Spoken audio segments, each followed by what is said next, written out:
Happy New Year. Happy 2018. Here we go. So you may be wondering, how did I ever resolve the issue with the whole taking of the world thing with my psychic powers? How am I able to still be here without being found? Well, it's simple. I went back in time and, prevented myself from gaining psychic powers and taking over the world. So, you may be wondering how I was able to travel back in time. Hopefully, no repercussions. Whales do fly, right? Last I remember, they did. Huh. So, anyway, I wanted to do the top 10 TV moments of 2017. Last year, it sort of happened.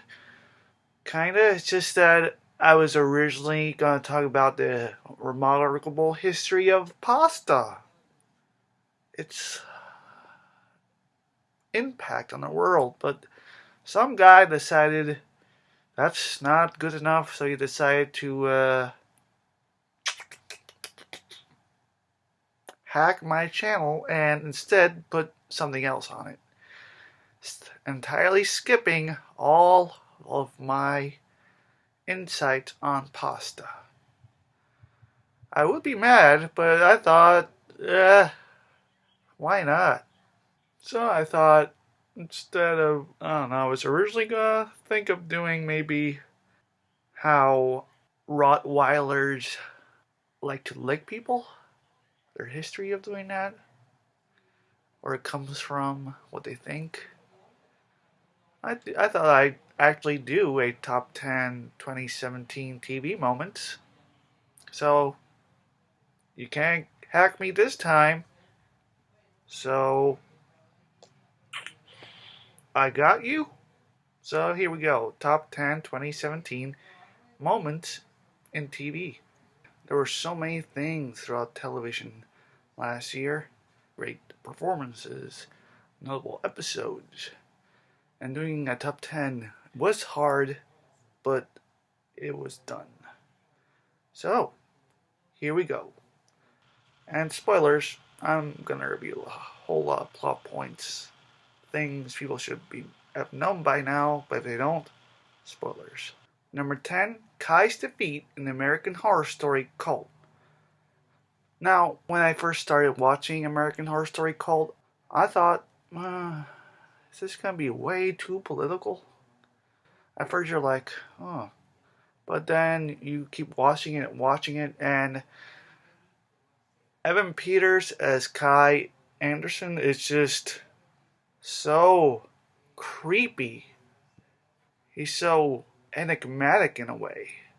And how he's able to make people, bow down to him.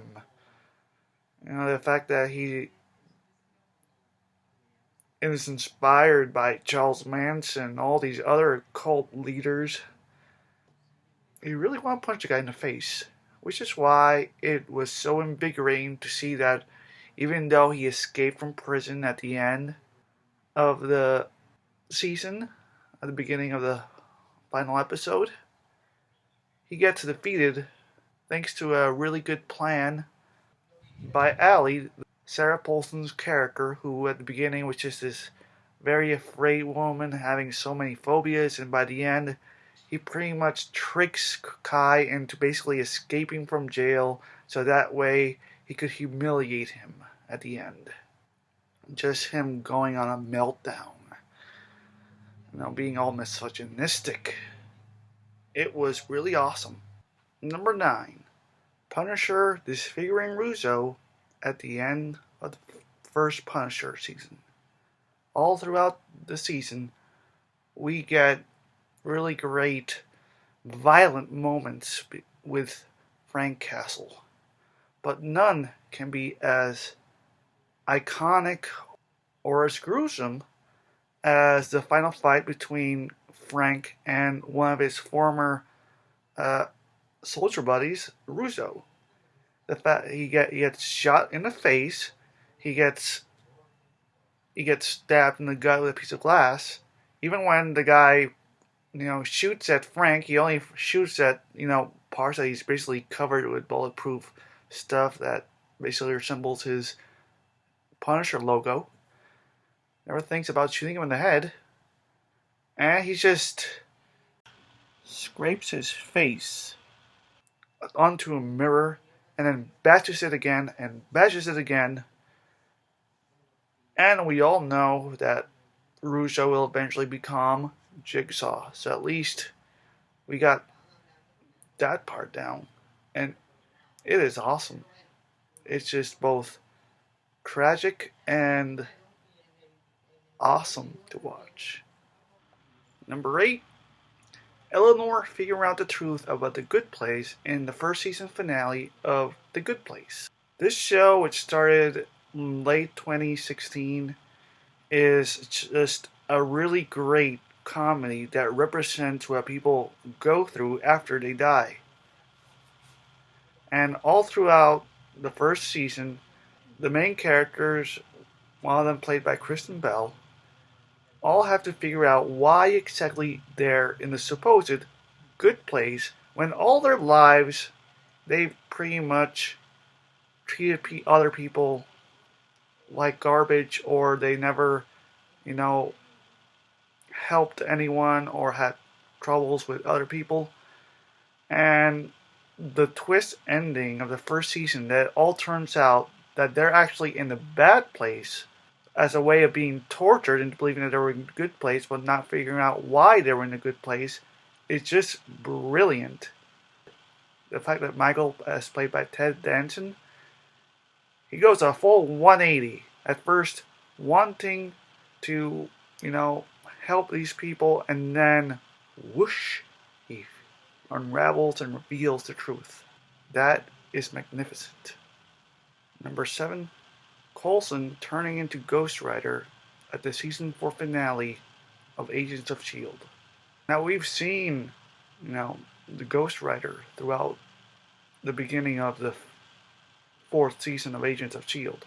But then to see Coulson himself turning into Ghost Rider, Ava, who is now human with inhuman powers, can be harmed by Ghost Rider, so they decide to put the Ghost Rider's powers into Coulson without her knowing. I did not expect that, and that was cool. I mean, the fact that Coulson basically had to... I mean, we don't know what promise he made, what he gave up. But I'm sure it's going to be epic. And the fact that we saw Carl Gregg turned into the Ghost Rider is probably one of the best moments for the character throughout all of the MCU. Number 6, the Crisis on Earth X crossover in the Arrowverse. This is way better than the Invasion crossover from last year between the 4 main Arrowverse shows of Supergirl, Flash, Arrow, and Legends of Tomorrow. What makes it better is the fact that all 4 are involved, unlike last year where Supergirl only led up to that at the end of her episode. And it's basically the heroes against Nazis from another Earth. And that, my friends, is why we love superheroes, because they fight the Nazis. No one likes Nazis. And the battle sequences, the acting, that main character died throughout it, shows how really big these crossovers can really be. And it's way better than Justice League. Definitely. Number 5, Aubrey Plaza's performance throughout Legion. Legion is based on the character from the X-Men comics who's supposed to be Professor X's son, who has like many different personality disorders, and he has different powers because of them. And when we first meet Aubrey Plaza, you don't know, is she real, is she not real? Then throughout all of the show, you're mesmerized by her performance. How creepy she is, how over the top, but at the same time very composed. She gets in your head. She's just so creepy. It's brilliant. Number 4, Rick and Alexandria saved at the end of season 7 of The Walking Dead. All throughout season 7, at least the first part, after Negan murdered Glenn and Abraham, you saw how Rick and the rest basically felt so down, how they felt hopeless. Then by the start of the mid-season premiere, you see them rushing up again, wanting to fight Negan and his group. There's no way they're gonna be able to defeat them. I mean, they don't, so. But the way they try to get people together against them, it is inspiring. And when you see how at the end of the season all hope seems lost after the people that Rick tried to make a deal with turns out to be working with Negan, and just as he's about to kill Carl, in comes Shiva and the kingdom and so many other people on Rick's side, and the battle sequence is just really awesome. It's a whole gunfight. You have Shiva attacking people. There's some sadness in that Sasha had to give up her life in order to make sure some of the plan goes right, but it was a well done sacrifice. Number 3, Pickle Rick! Wubba-dubba-dub-dub! What else can top Pickle Rick? Well, still number 3, but it was the best thing in Rick and Morty last year, so Pickle Rick! You got really great episode. You got Rick as a pickle. Rick as a pickle. You couldn't ask for more insaneness in this show. Also, you got really great guest appearance by Danny Trejo in a parody of all action movies of the 80s and 90s. Pickle Rick! Number 2, Eleven's origin and her lone episode on the second season of Stranger Things. Now, a lot of people didn't really like that one episode with 11 because of how off track it is with how the rest of the season was going, but I loved it. I loved how we got to see how she got her powers. I loved that we got to see how she came into that government facility. She was basically taken away from her mother. I love how we got her to see interact with another of the kids that were experimented on, given powers. Millie Bobby Brown really sells the performance really well, and I absolutely enjoyed it. It's both tragic and powerful. And we also get to see Eleven's mother, who's pretty much comatose, so that's a bummer. But we got to know her real name, Jane. So, take the good with the bad, I guess. Before I get to number 1, here are some honorable mentions to your liking, or not. I don't know, they're mine. The Kellyanne Conway Pennywise parody from Saturday Night Live. Very hilarious. Sheldon proposing to Amy in the Big Bang Theory season finale. Did not expect that. Lady Gaga's Super Bowl performance. I don't watch the Super Bowl, but my parents were watching it. I had nothing else to do, so I just had to stick around for that part, and it was really great. The final fight scene and the defenders. I mean, what makes it better than when they first fight together is the music is really good. The whole police massacre at the beginning of the second season of Preacher by the Saint of Killers is so bloody fun. And Aku's defeat in Samurai Jack, something that has been long awaited for 16 years. After the abrupt cancellation like 2004, 2005, we finally got a conclusion. And my number 1 favorite TV moment of 2017 is the Doctor's regeneration story throughout Peter Capaldi's last season finale through the Christmas story Twice Upon a Time. In the 2-part season finale, we see two versions of Master. We see how the Doctor is making sure he does not regenerate throughout all that. He has to battle Cybermen. He has to deal with the death and sort of resurrection of Bill. And then we get the kicker that really starts off why this is number one. The Doctor refuses to regenerate, and he runs into the first Doctor also refusing to regenerate from the 10th planet. And we get the Christmas special that has them working together in this really great episode that, although has some flaws, it truly shows what a great Doctor Peter Capaldi was. His final speech to himself, basically to the next version of himself, about how always be nice, never be cowardly, never eat pears,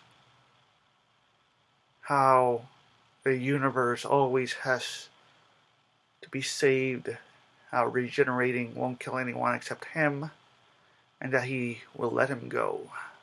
Capaldi was the first Doctor I had to get used to when I first started watching the show. I started with Matt Smith. I knew all about regeneration, but Capaldi was the first time I saw one Doctor to the next. And we get our first glimpse at Jodie Whittaker as the first female Doctor, as the 13th Doctor. And I loved her one scene. Brilliant. And then the TARDIS once again starts to explode everywhere. That part I don't like. I feel they do that too much in the modern series compared to the original run. But still, it's an awesome thing. Plus, the fact that the TARDIS disappears as she gets flung outside, in the air, falling to the ground. I cannot wait for the next season. I was always in favor of her as the next Doctor. Well, not her specifically. I was always in favor of any female Doctor. And I am excited for 2018. So, those are my favorite moments of 2017 in TV. If you'd like, tell me yours. I'd like to know. What was your favorite moment of 2017 in TV? And until next time.